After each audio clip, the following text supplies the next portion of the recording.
Good morning, good morning, good morning. Welcome. You all come on in. Come on in this morning.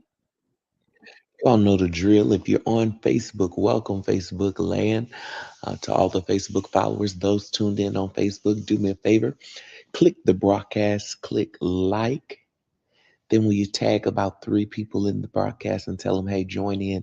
It's time for a rise and build.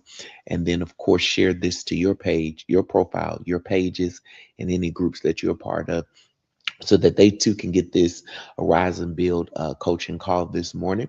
And if you are in YouTube, welcome to all our YouTube land. Will you do me a favor and will you like this video? Hit that subscribe button. Make sure that you're subscribed to all the notifications that when we're live right here on YouTube. If you're on Facebook and or YouTube, hit the bell button, hit that notification button so that you can get notifications every time we jump on live, which is Monday through Friday, 6 a.m. Central Standard Time, 7 a.m. if you're on the East Coast, that's 4 a.m. if you're on the West Coast, every morning, Monday through Friday. No matter what the weather is, no matter what the holiday is, we're right here for a time of a rise and build. If you're not part of our school community, you need to become a part of our school community. You can do so by clicking the link in the description of this video. Join the school community. It's free of charge. It's a community, a faith-based community where we're able to get our rise and declare. Our declarations are there every day. We're getting ready to release the grief journal. You need to be a part of that school community to get it. So make sure you join right now. Click the link in the description of the video and join right there. This week, if you are donating, you're sowing, you're partnering into this ministry, you can do so.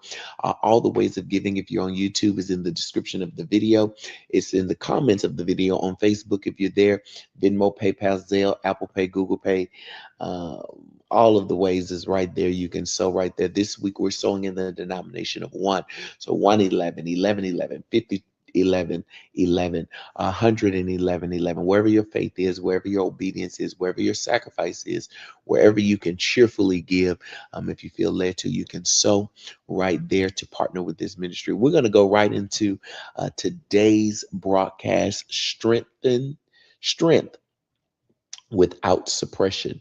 Strength without suppression is what we're going to talk about for a few moments today with you. Happy Wednesday. It's Winning Wednesday. We're winning on purpose, in purpose, and for purpose all day long.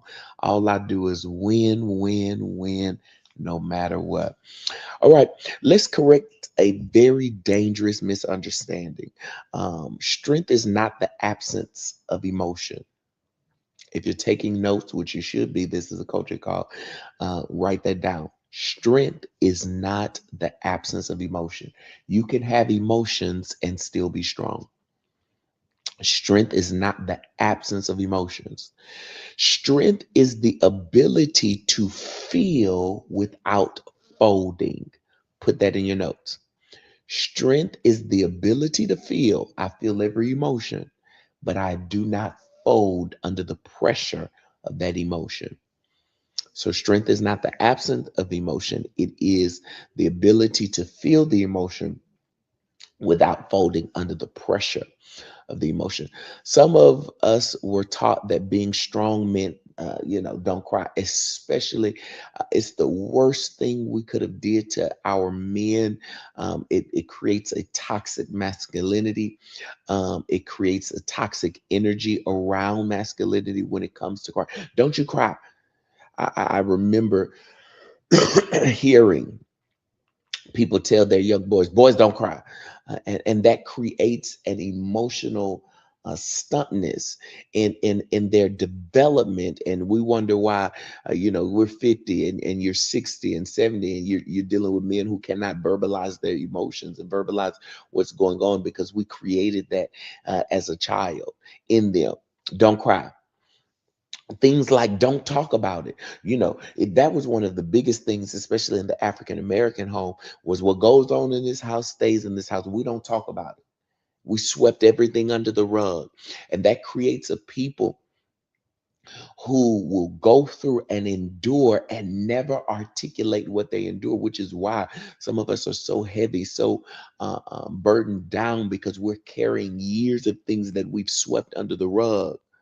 We've never talked about it. We never verbalized it. It's also our problem with going to therapy, because we can't tell them people what's going on. Another thing that is said is, don't let it slow you down. We're taught to take a hit. What's the saying? Take a lick and keep on ticking. We're taught to keep on going every time we get a hit, every time something happens, every time something hits us. We're taught to don't let it slow us down. Keep pushing. In fact, go harder. And this teaches us to suppress those emotions, suppress what happens to us, and build through suppression. Well, the problem is, one day everything you suppress will come to surface. So don't cry, don't talk about it, don't let it slow you down, don't let it stop you. All of those comes with dangerous side effects. So we've learned how to suppress instead of processing things that happen to us, things that uh, um, go on around us. But suppressed grief doesn't disappear. It goes underground, and whatever you bury alive eventually resurfaces. I was in the airport yesterday. I don't mind telling a little testimony time. I was in the airport yesterday, and my anxiety went to 1,000. I literally had to sit down on one of the things in the airport, Indian style, and breathe, talk myself through an anxiety attack.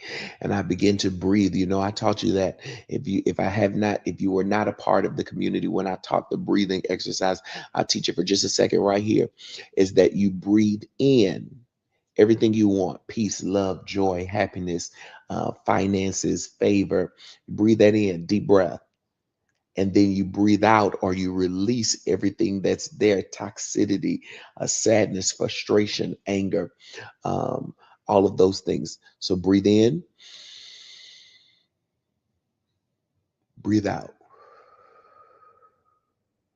Breathe in, breathe out. This is a coaching call. It's therapy too. Come on, breathe in, breathe out. One more time. Breathe in, big breath. Breathe out. And you'll see that it'll make you lighter. It'll recalibrate the pressures in your head.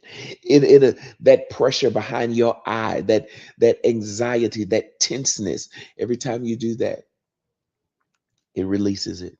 So maybe throughout the day, just a little coping exercise throughout the day, when pressures and that boss and that supervisor, that child, that spouse, whatever it is, just breathe in one more time. Exhale. It does not disappear, it resurfaces. So I'm in the airport, and I realize, I'm trying to figure out where the anxiety is coming from. I'm just literally getting off a plane. And I realize that as I'm discussing and as I'm studying and as I'm preparing to walk us through mass deliverance, all of these things are coming out in me from years and years of suppression. You can't teach about this and not be the first partaker. So here it is. I'm in the airport, and all of this suppressed energy comes running at once. All of this suppressed grief comes running at once. And right in the middle of Hartsfield Jackson Atlanta Airport, I'm having an anxiety attack. I sit down, Indian style, and start breathing. People probably thought I was crazy, but I know how to get through.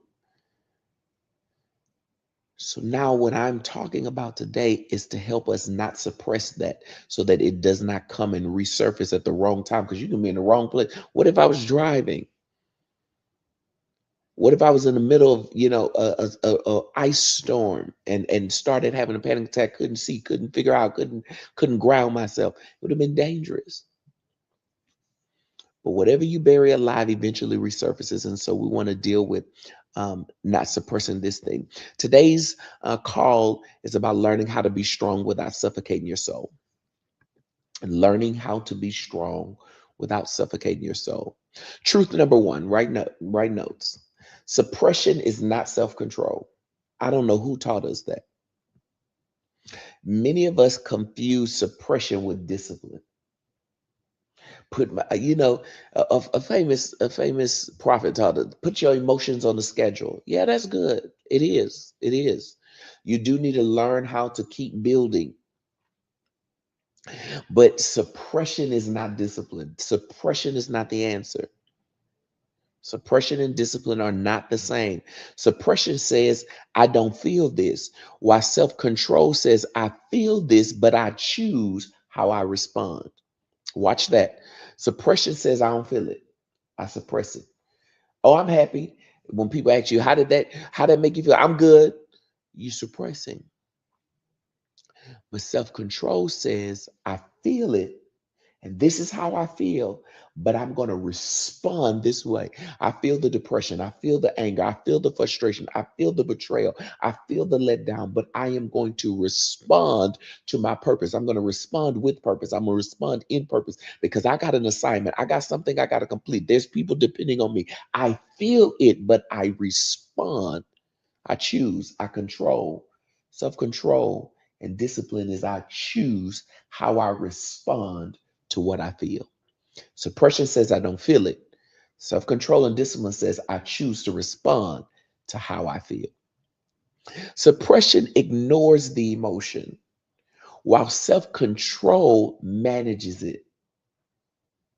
Stop letting your emotions control you by ignoring it, and practice self control, restraint, discipline, and begin to manage those emotions. When you suppress grief, it leaks out sideways. Now, watch this. Take notes here. Uh, this, I'm going to tell on myself. Sudden anger is suppressed grief, leaked out. It was nothing. And it took you from 0 to 1,000. Sudden anger. I thought it was road rage. No, it's sudden anger. Somewhere it's leaked out. And I took this moment to suddenly become angry about something that didn't even require that level of anger. Sudden anger is suppressed grief leaking out. Emotional numbness. I don't feel nothing. I don't feel nothing. It don't affect me. And many of us have become emotionally numb because things in our childhood taught us it became a self-preservation method. Emotional numbness became a self-preservation method, and we preserve ourselves by just being emotionless or being emotionally numb. Suppressed grief also leaks out through fatigue. Some of us are not tired. You wonder why you can sleep all night, get the appropriate 8 to 10 hours of sleep, and still wake up extremely exhausted because your fatigue is suppressed grief leaking out. It has nothing to do with your sleeping schedule. Number four, disconnection and disassociation. That's suppressed grief leaking out. You start disconnecting. I was talking to someone yesterday in a session, in a therapy session, and I was telling them that maybe, just maybe, and they said possibly. I said, well, just maybe, I developed being an introvert because of grief and trauma. Maybe I wasn't always an introvert.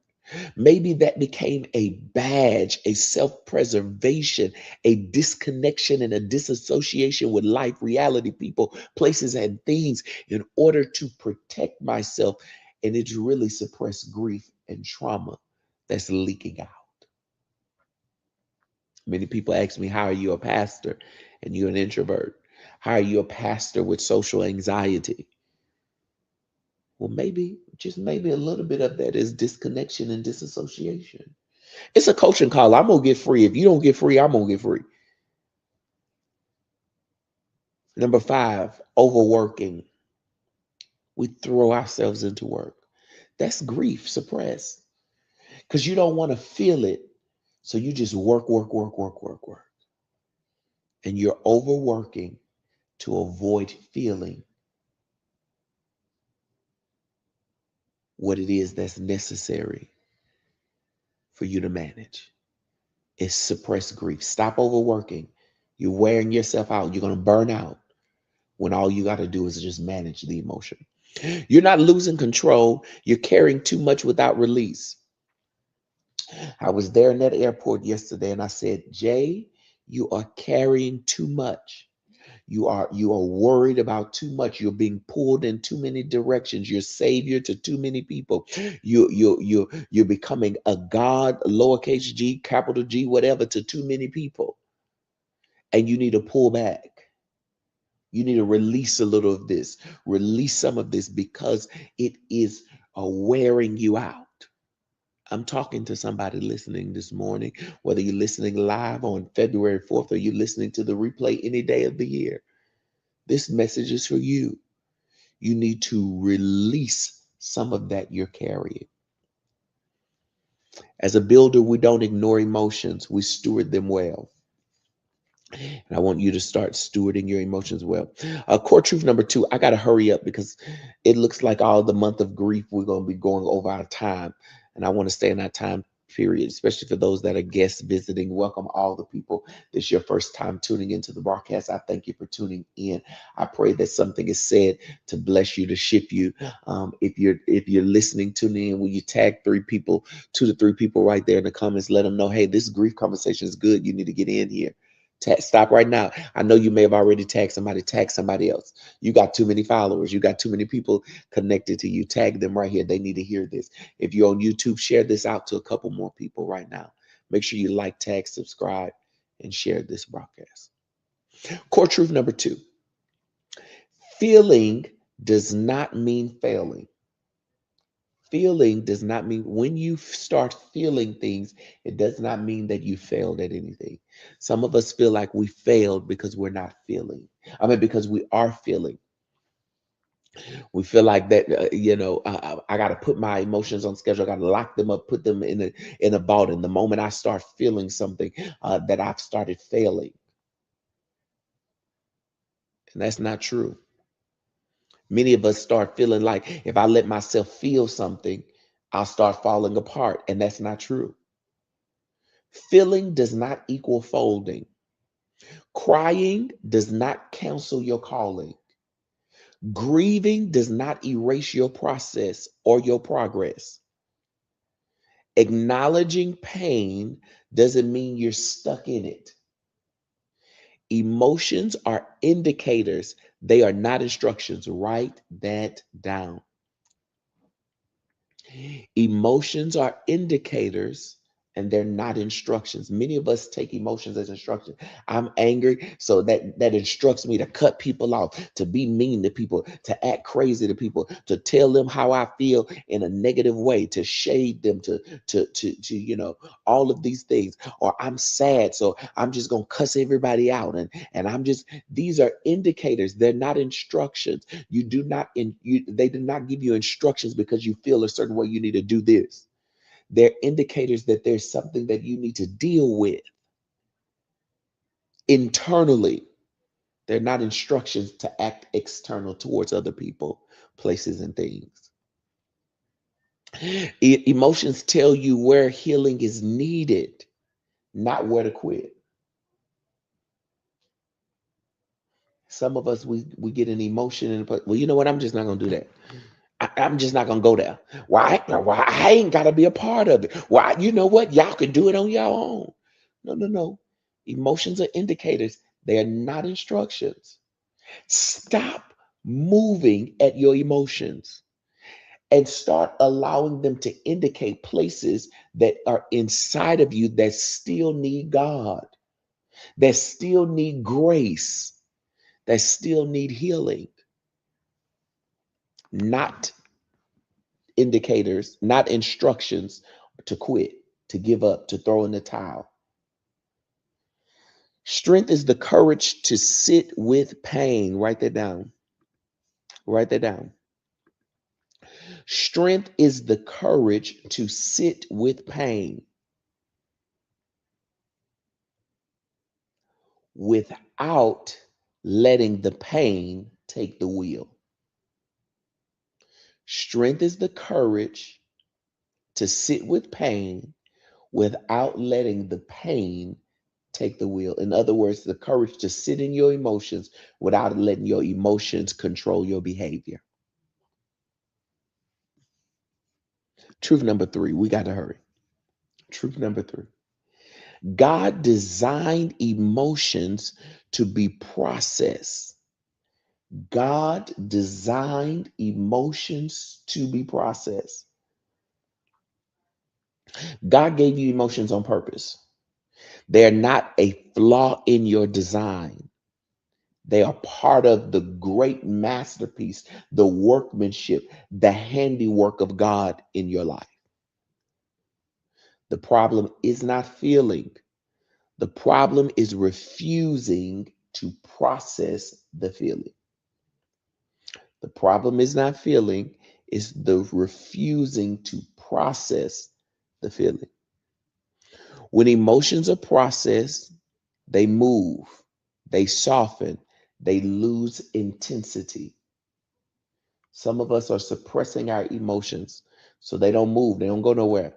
They harden instead of soften, and they, instead of losing intensity, they intensify.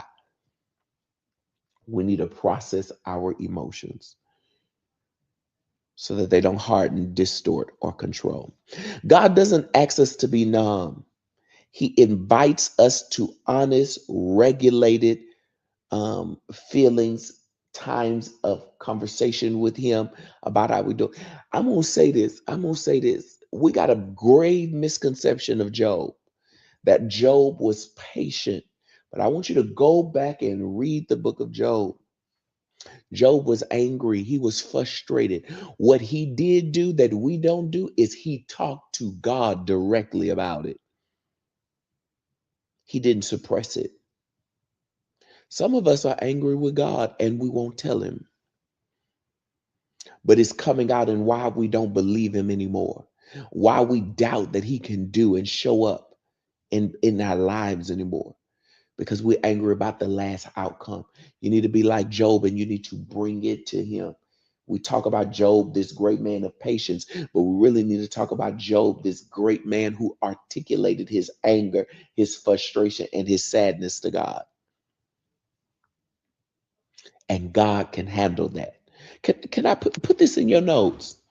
God can handle your feelings. God can handle your emotions.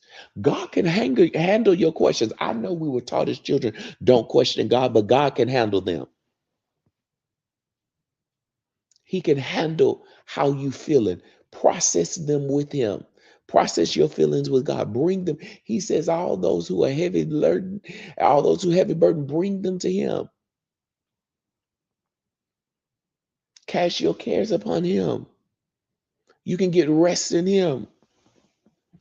But you need to be truthful and process your emotions with God. A therapist and a journal. You need God, therapy, and a journal.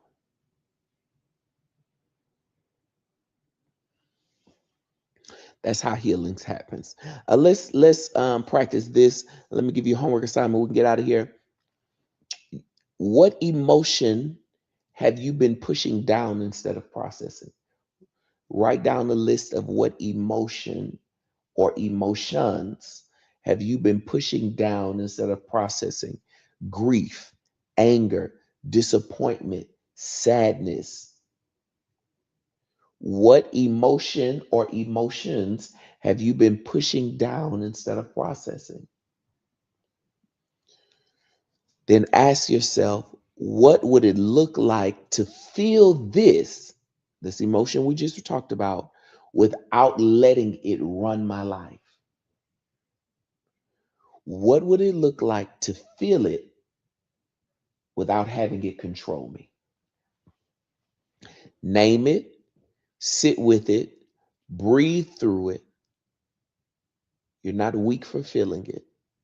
You're wise for choosing to process it. Let's begin to process this grief. You don't have to choose between being strong and being honest. You can do both. You can be strong and honest and feel it. This is a season where you'll stop suppressing and you'll start stewarding your emotions, because believers who process pain don't break under it. We've broken under too much pain because we never processed it. We build through it because we process it. Because we're changing from suppressing it to processing it, we're getting ready to build through some pain. Here's today's declaration. I do not suppress my emotions. I steward them with wisdom. I feel without folding. I heal without hiding. And I build strength. I build with strength and with honesty. I create my now. I do not suppress my emotions. I steward them with wisdom. I feel without folding. I heal without hiding. I build strength. I build with strength and with honesty. I create my now. Remember, like, tag, and share this broadcast on Facebook. Share it to your pages. Share it to uh, um, your social profile, media profile. Share it to your groups that you're part of. Tag 2 or 3 people in it that you know need to hear this about suppression of grief. If you're on YouTube, like, subscribe, share the link to 3 people. Tell them, listen, you need to get in. All the month of February, we're talking about healing while you build. We're talking about grieving and building. We're talking about keep moving through the grief the right way, the healthy way. All the month of February, we're going to talk about it. We're going to coach you to a better life. We're going to give you therapy through deliverance right here, Monday through Friday, 6 a.m. Central Standard Time, 7 a.m. on the East Coast, 4 a.m. on the West Coast, right here for a time of arise and build. If you want to partner, so or donate, remember we're doing that in the denomination of one. So 111, 1111, 3111, wherever your faith is, wherever your obedience is, wherever your sacrifice to the Lord is, wherever you can be cheerfully to sow. You can do so if you choose to. The ways to do that is in the description of the video, and it's also in the comments of the video if you're on Facebook. Make sure you join the school community. That's where the grief worksheets will come. It'll be right there for you to download. You need to join the school community. It's free of charge. Right there, the link is in the description of the video, whether you're on YouTube or Facebook. Join the Create Your Now school community, a place for faith-based people to build all that God has called them to build. So remember, until we meet again, same time, same place, arise and build. God has a purpose. He has an assignment. He has a plan on your life. Go, grow, and glow. May His peace, His protection, and His provision be your portion on this winning Wednesday. Win on purpose, in purpose, and for purpose, because God has a purpose and a plan for you.